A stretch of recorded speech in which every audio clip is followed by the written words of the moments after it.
আপনারা জানেন যে গত পরশুদিন মুর্শিদাবাদ জেলায় যে ভয়ানক দুর্ঘটনা ঘটেছে, কিছু দুষ্কৃতী আমাদের মুর্শিদাবাদ জেলার একমাত্র মন্ত্রী, সমাজসেবী, বিশিষ্ট ব্যবসায়ী, প্রিয় চাচা আমাদের জাকির হোসেন মহাশয়কে দুষ্কৃতীরা যেভাবে আক্রমণ করেছে নিমতিতা স্টেশনে বোমের আঘাতে, জাকির চাচা সহ আরও প্রায় 40-50 জন গুরুতর আহত হয়ে মেডিকেল হাসপাতালে ভর্তি আছে। তো সেই জায়গা থেকে কাউরির হাত বাদ গেছে, কাউরির পা বাদ গেছে। আমাদের মনে হয় দুষ্কৃতীরা চেয়েছিল জাকির সাহেব সহ বিভিন্ন তৃণমূল কর্মীদেরকে প্রাণে মারতে। সেই জায়গা থেকে আমরা এর তীব্র বিরোধিতা করছি। যে বা যারা এর সঙ্গে যুক্ত আছে অবিলম্বে তাকে গ্রেপ্তার করতে হবে।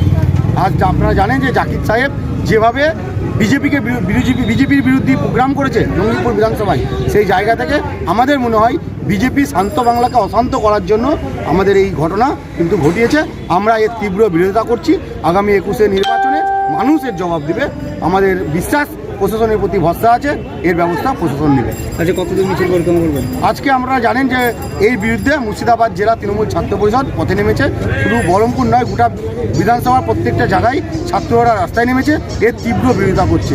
এই শান্ত বাংলাকে যারা অশান্ত করার চেষ্টা করছে, আমরা একে ছেড়ে কথা বলবো না। আজকে রাজ্য জুড়ে আপনারা জানেন গত কয়েকদিন আগে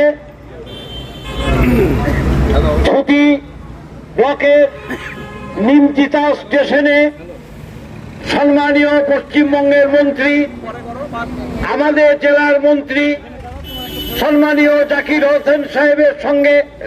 হোসেন সাহেবের উপর অতর্কিতে হামলা হয়। রাতের অন্ধকারে তিনি স্টেশনে ট্রেন ধরার জন্য যাচ্ছিলেন। স্টেশনের মধ্যে পূর্ব পরিকল্পিতভাবে আমাদের মন্ত্রী, পশ্চিমবঙ্গ রাজ্য সরকারের মন্ত্রী, আমাদের সকলের প্রিয় মন্ত্রী, তার উপরে অতর্কিতে হামলা করা হয় এবং তার সঙ্গে যারা ছিলেন এবং স্টেশনের যারা যাত্রী তাদেরও অনেকে আহত হয়েছেন। মোট 22 জন আহত হয়েছেন। মন্ত্রী এবং 14 জন তারা কলকাতা পিজি হসপিটালে মৃত্যুর সঙ্গে লড়াই করছে। আমি গতকালকে সেখানে ছিলাম।